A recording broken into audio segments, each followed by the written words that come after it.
दोस्तों एक होती है एसईओ, आप जानते होंगे, यानी कि सर्च इंजन ऑप्टिमाइजेशन, और एक होती है एससीओ यानी कि कंसोल ऑप्टिमाइजेशन। यूट्यूब चैनल की अपनी भी सेटिंग्स होती हैं। सिर्फ ये नहीं है कि वीडियो का टाइटल, डिस्क्रिप्शन, टैग्स, हैशटैग्स ऐसी चीजें लगा दी बस ठीक है। हर यूट्यूब चैनल के लिए एक प्रोफेशनल सेटिंग होती है जो उसको करनी पड़ती है। नए यूट्यूबर्स को इनका सारा पता नहीं होता बारीकी के साथ। कई लोग इसमें बहुत सारी गलतियां कर देते हैं स्मार्ट बनने के चक्कर में, लेकिन हकीकत में वहां पर उनको जो है ना नुकसान हो जाता है। जब उनका चैनल गलत सीमत में चल पड़ता है तो उनकी बहुत सारी मेहनत जाया हो जाती है। इस वीडियो के अंदर मैं आपको स्क्रीन के ऊपर बताऊंगा कि किस तरह के चैनल को किस तरह से अपनी कंसोल ऑप्टिमाइजेशन करनी है, यानी कि अपने यूट्यूब चैनल की सीक्रेट सेटिंग्स करनी है आपने। मैं आपको मोबाइल के ऊपर समझाऊंगा। अगर आपका लैपटॉप है या मोबाइल है, दोनों सूरतों में आप सेम तरीका है, आप समझ पाएंगे इंशाल्लाह। काफी सारे नए यूट्यूबर्स इसके अंदर बहुत ज्यादा गलतियां करते हैं। खासतौर पे कई लोग जो है ना कंट्री की जगह पर गलत कंट्री लिख देते हैं, मतलब अपना कंट्री पाकिस्तान, इंडिया या ऐसा कुछ है तो उसको छोड़कर यूके, कनाडा, अमेरिका, रशिया ऐसा कुछ लिखते हैं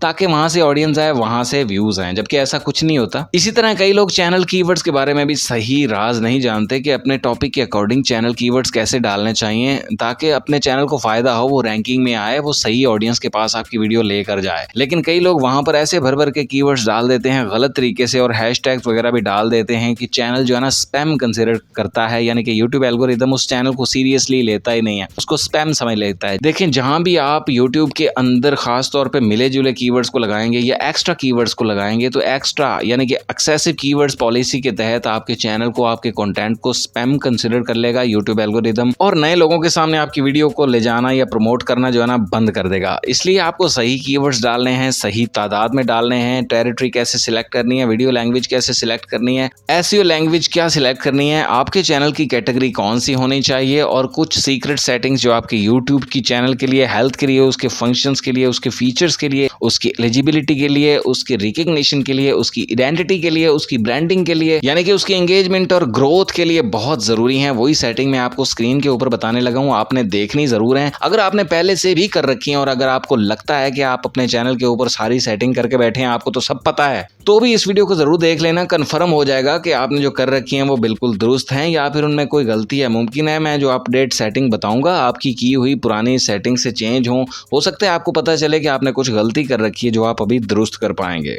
उसके लिए आपने गूगल क्रोम के अंदर अपना YT स्टूडियो को ओपन कर लेना है डेस्कटॉप मोड के अंदर। ये देखें डेस्कटॉप साइड इनेबल करके, और लेफ्ट साइड पर सबसे नीचे देखें ये सेटिंग का ऑप्शन नजर आ रहा है, इसके ऊपर आपने क्लिक कर लेना है। क्लिक करने के बाद आपके सामने जो चीज नजर आएगी वो मैं आपके सामने रख देता हूँ। देखें यहाँ पर आपने सबसे पहले चैनल के ऊपर क्लिक कर देना है। जैसे ही आप चैनल के ऊपर क्लिक करेंगे आपके सामने ये तीन अहम चीजें आ जाएंगी। यहाँ पर आपने गौर से देखना है दोस्तों, यहाँ पर आपने गलती नहीं करनी ताकि आपकी सारी की सारी सेटिंग जाया ना हो जाए। सबसे पहले आपको कंट्री नजर आता है तो कंट्री आपने अपना ही सिलेक्ट करना है जहां आप रहते हैं। ये चैनल की इंफॉर्मेशन के लिए होता है। सबसे अहम चीज यहाँ पर नीचे है चैनल कीवर्ड्स होते हैं जो आपके चैनल और उसके टॉपिक को यूट्यूब एल्गोरिदम के सामने रिप्रेजेंट करते हैं। यानी कि सबसे पहले यूट्यूब को समझने की जरूरत होती है कि आपका चैनल, आपकी वीडियोस, आपका कंटेंट किस बारे में है ताकि वो उस तरह के लोगों के सामने उस वीडियो को भेज सके। तो यहाँ आपने जो चैनल कीवर्ड्स हैं वो बड़े ध्यान से ऐड करने हैं। यहाँ पर आप देखें मिसाल के तौर पर मेरे चैनल का क्या टॉपिक है आपको पता है, मेरे चैनल का क्या नाम है आपको पता है, तो यहाँ पर मैंने अपने चैनल के टॉपिक्स को और अपने चैनल के नाम को दो चार मुख्तलिफ तरीकों से ऐड किया है। मिसाल के तौर पे मैंने टैग्स लगाए हैं how to grow YouTube channel, how views down problem, how to grow on YouTube, YouTube problem वगैरह, और अपने चैनल का नाम लिखा है दो तीन तरीकों से, अपना नाम भी लिख दिया। ठीक है, इसी तरह आपने भी अपने चैनल का नाम दो तीन तरीकों से यहाँ पर लिखना है और अपने टॉपिक को यहाँ पर रिप्रेजेंट करना है।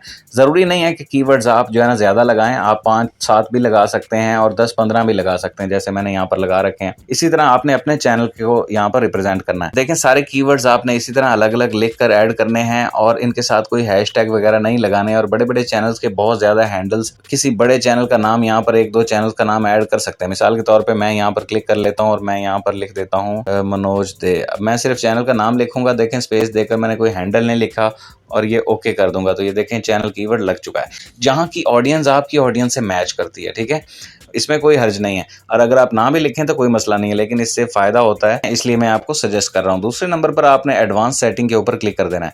देखिए यहाँ पर गौर से देखते जाएं, यहाँ पर अगर आपके चैनल के ऊपर सिर्फ और सिर्फ बच्चों के लिए वीडियोस बनाई जाती हैं तो आपने ये किड्स वाले ऑप्शन को सिलेक्ट करना है, वरना फिर नो टू किड्स के ऊपर ही सिलेक्ट करके रखना है क्योंकि इसकी रीच बहुत ज्यादा है। ऑटोमेटिक कैप्शन के ऊपर भी आपने मार्क करके रखना है जैसे मैंने करके रखा हुआ है। उसके नीचे देखें क्लिप्स है, इसके ऊपर भी आप मार्क कर दें अगर आप लोगों को अलाउ करना चाहते हैं। उसके नीचे ये सबसे अहम तरीन सेटिंग है, देखें थर्ड पार्टी ट्रेनिंग। अगर आप कंपनियों को अलाउ करते हैं कि वो आपकी वीडियोस को यूज़ करें, उनको देखें, आपके चैनल पर व्यूज़ बढ़ेंगे, फ़ायदा ही होगा। तो उसके लिए आपने थर्ड पार्टी ट्रेनिंग को सिलेक्ट करना है, यानी कि अलाउ के ऊपर क्लिक करना है। फिर आपने सिलेक्ट करना है, यानी कि अगर आप चाहें तो इन कंपनियों को यहाँ पर क्लिक करके यहाँ पर जिन कंपनीज़ को आप चाहते हैं इजाज़त देना, उनको इस तरह से सिलेक्ट कर सकते हैं। लेकिन अगर आप चाहते हैं कि सारी कंपनीज़ को आप इजाज़त दे दें अपने कंटेंट को इस्तेमाल करने के लिए, तो आपने ऑल थर्ड पार्टी कंपनीज़ के ऊपर यहाँ पर मार्क कर देना है। तो तमाम कंपनीज़ को मैं भी इजाज़त दे रहा हूँ, आप भी ऐसा कर दें। इससे आपके चैनल के ऊपर फ़ायदा ही होगा, क्योंकि कंपनियां ज़रूरत के मुताबिक आपके कंटेंट, आपकी वीडियोस को वॉच आउट करेंगी, ठीक है। तो इसके बाद आपने फीचर एलिजिबिलिटी के ऊपर क्लिक कर देना है। तो यहाँ पर तीनों ऑप्शन मेरे इनेबल हैं, देखें, स्टैंडर्ड फीचर, इंटरमीडिएट फीचर और एडवांस फीचर। जब आप चैनल बनाते हैं तो स्टैंडर्ड फीचर पहले वाला ऑटोमेटिक इनेबल हो जाता है, ठीक है। दूसरे नंबर पर ये जो फीचर है ये अहम है। इसे इनेबल करने के लिए क्या तरीका होता है वो मैंने न्यू चैनल बनाने वाली वीडियो में करके दिखाया हुआ है स्क्रीन के ऊपर। अपने मोबाइल फ़ोन से कैसे इसको वेरीफाई करते हैं, तो ये 3 चीज़ें इनेबल हो जाती हैं, यानी कि कस्टम थंबनेल आप चेंज कर सकते हैं YT स्टूडियो से, लाइव स्ट्रीमिंग कर सकते हैं अपने चैनल के ऊपर, और वीडियो डाल सकते हैं 15 मिनट से बड़ी वीडियो अपने चैनल के ऊपर। ये सहूलतें अगर आपको चाहिए तो अपने मोबाइल फ़ोन से चैनल को वेरीफाई करें, ये दूसरा फीचर इनेबल हो जाएगा। तीसरा फीचर इनेबल करने के लिए आपको क्या करना होता है वो भी अभी आपको बताता हूँ, लेकिन पहले देखें कि तीसरा फीचर इनेबल करने के बाद आपके चैनल के ऊपर कौन कौन सी जो है ना सहूलियात, कौन सी चीज़ें आ जाती हैं, ये सारी आप देख सकते हैं। इसको इनेबल करने के ये 3 तरीके हैं दोस्तों। एक तो वीडियो वेरिफिकेशन है, छोटी सी वीडियो बनाकर गूगल को सबमिट करनी होती है, जिससे वो चैनल को वेरीफाई कर देता है इस फीचर को। दूसरे नंबर पर अपने ID कार्ड की पिक्चर को अपलोड करना होता है। तीसरे नंबर पर चैनल हिस्ट्री है, जैसे कि मेरे चैनल हिस्ट्री अभी बन चुकी है। इसके बाद आपने ये लेफ्ट साइड पर देखें, यहाँ पर लिखा होगा अपलोड डिफ़ॉल्ट, इसके ऊपर आपने दोस्तों क्लिक कर देना है।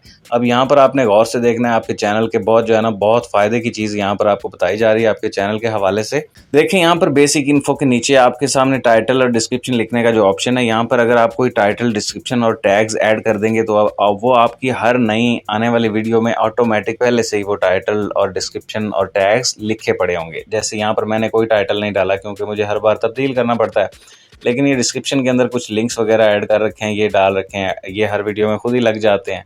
उसके बाद आपने ये विजिबिलिटी के ऊपर ज़रूर सिलेक्ट करना है अनलिस्टेड, इसको अनलिस्टेड पर ही आपने रखना है।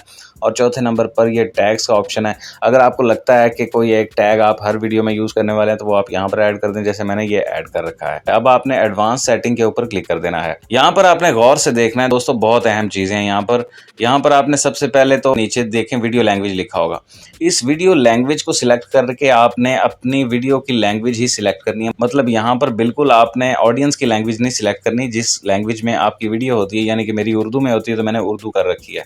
तीसरे नंबर पर टाइटल एंड डिस्क्रिप्शन लैंग्वेज है, ये आप इंग्लिश सेलेक्ट कर लें क्योंकि हम मोस्टली इसको इंग्लिश के अंदर लिखते हैं। इसके बाद होती है चैनल कैटेगरी, ये देखें चैनल कैटेगरी सिलेक्ट करके आपने कैटेगरी कौन सी रखनी है। देखें ये बहुत लंबा टॉपिक है क्योंकि यूट्यूब चैनल के ऊपर हज़ारों कैटेगरी में जो है ना चैनल चल रहे होते हैं, और अब आपके चैनल के लिए कौन सी कैटेगरी बेटर है ये आप कमेंट बॉक्स में मुझसे पूछ सकते हैं, मैं आपको ज़रूर आंसर कर दूंगा। मेरे चैनल की कैटेगरी एजुकेशन है, देखें मैंने सिलेक्ट कर रखी है क्योंकि मैं कुछ ना कुछ सिखाता हूँ। ये सारी सेटिंग करने के बाद आपने ये सेव के ऊपर क्लिक ज़रूर करना है, तभी ये सेटिंग काम करेगी। फिर आपने लेफ्ट साइड पर ऊपर वाले मेन्यू में जाना है, यहाँ पर देखें नीचे म्यूजिक वाले ऑप्शन के ऊपर आपको कस्टमाइजेशन का ऑप्शन नज़र आ रहा है, इसको आपने क्लिक कर लेना है। तो आपके चैनल की कस्टमाइजेशन यहाँ पर आपके सामने आ जाएगी, यानी कि आपके चैनल का आर्ट, यानी कि उसका बैनर, उसकी डिस्प्ले पिक्चर जो आप यहाँ पर चेंज कर सकते हैं, मॉडिफाई कर सकते हैं अगर आपने पहले ही करके रखी होंगी। लेकिन सबसे अहम तरीन चीज़ जो मैं आपको बताना चाहता हूँ, मुमकिन है आप कई लोग इसकी गलतफहमी के अंदर मुब्तला होते हैं, मतलब कई लोग इस गलतफहमी के अंदर होते हैं कि चैनल डिस्क्रिप्शन के अंदर कीवर्ड्स लगा देते हैं या हैशटैग्स लगा रहे होते हैं या बहुत ज़्यादा भर भर के लिख रहे होते हैं। तो इस सब चीज़ की ज़रूरत नहीं है, यहाँ पर आप अपना इंट्रोडक्शन दे सकते हैं, अपने चैनल के कंटेंट के बारे में आपने बताना होता है, आप किस तरह की ऑडियंस के लिए कंटेंट बनाते हैं, क्यों बनाते हैं, आपके चैनल पर क्या बनाते हैं आप, तो ये सब कुछ आप इसके अंदर लिख सकते हैं। शॉर्ट भी लिख सकते हैं, डिटेल में भी लिख सकते हैं, अपना कंटेंट नंबर लिख सकते हैं, ईमेल आईडी लिख सकते हैं जैसे मैंने लिखी हुई है। उसके बाद नीचे आप अपने दीगर सोशल मीडिया के लिंक्स भी यहाँ पर ऐड कर सकते हैं, ठीक है। ये सारी कस्टमाइजेशन वाले सेटिंग को भी अगर आपने ओके कर लिया तो ही आपका चैनल प्रोफेशनल है। लेकिन याद रखें ये सब करने के बाद आपने सबसे ऊपर ये देखें पब्लिश के ऊपर क्लिक ज़रूर करना है ताकि ये सेटिंग सेव हो जाए। YouTube चैनल की खुफिया सेटिंग अपने टॉपिक के अकॉर्डिंग करने के बाद आपने बेफिक्र नहीं हो जाना कि बस अब तो हमारा चैनल रैंकिंग में गया और हम तो वायरल हो गए। देखें, जरूरी है कि आपकी वीडियो भी सुपर होनी चाहिए, लोगों को पसंद आए। जो लोग भी वीडियो के ऊपर क्लिक करें उसे देखते ही रह जाएं, उसे पसंद करें, दोबारा देखने की ख्वाहिश करें, तभी तो वो उसको सब्सक्राइब करेंगे आपके चैनल को। इसी तरह आपका थंबनेल भी अच्छा होना चाहिए। जब 100 लोगों को दिखाया जाए तो कोई 20-30 तो उसके ऊपर क्लिक कर दें। लेकिन अगर आपका थंबनेल ऐसा हुआ कि उसके 100 लोगों को इंप्रेशन दिखाए, यूट्यूब ने आगे क्लिक करेगा 1, 2, 3 ऐसे, तो फिर वो क्या होगा कि आपके यूट्यूब जो है ना आपकी वीडियो को आगे नए लोगों के सामने भेजेगा ही नहीं। तो वो फिर वीडियो जितनी भी अच्छी हो, जब भेजेगा ही नहीं तो किसको पता कि वीडियो इतनी अच्छी है। इसलिए थंबनेल अच्छा होना भी जरूरी है, वीडियो एडिटिंग भी अच्छी हो, कंटेंट भी अच्छा हो, एंगेजमेंट भी अच्छी हो और वीडियो के अंदर लोगों को जो वादा किया गया वो मिल जाए। यानी कि जिस टॉपिक पर भी बनाई गई है लोग उसे देख के खुश होने चाहिए, सेटिस्फाई होने चाहिए, आपके चैनल को पसंद करें, आपकी वीडियो को पसंद करें, सब्सक्राइब भी करेंगे, वॉच टाइम भी बढ़ेगा। अगर एक बंदा पूरी वीडियो देखता है तो समझो वो नए 10 लोगों को लेकर आ रहा है। इसी तरह जितने लोग आपकी वीडियो को ज्यादा पसंद करना शुरू कर देंगे, नए लोगों के पास वीडियो जाना शुरू हो जाएगी। जिस तरह एक वीडियो की एसईओ करनी पड़ती है हर वीडियो को पोस्ट करते हुए, इसी तरह YouTube चैनल की ये सेटिंग करनी होती है। इस सेटिंग को बार बार चेंज करना जरूरी नहीं होता, ये एक ही बार आपने करके छोड़ देनी है। उसके बाद आपने नजर रखनी YouTube की नई अपडेट्स पर कि कई बार कई ऐसी पॉलिसीज आती हैं, अपडेट्स आती हैं जिनके अकॉर्डिंग अपने YouTube चैनल की सेटिंग को, ये चीजों को मॉडिफाई किया जा सकता है। तो अब आपने थंबनेल और वीडियो भी अच्छी बनानी है। इन दोनों चीजों को सीखने के लिए मैं एंड स्क्रीन पर वीडियो लगा दूंगा जिससे आप थंबनेल और वीडियो एडिटिंग मोबाइल के ऊपर HD अच्छी फ्री में सीख सकते हैं। कोई भी सवाल हो तो कमेंट में करिएगा। अल्लाह ताला आपको कामयाब फरमाए दोनों जहानों में।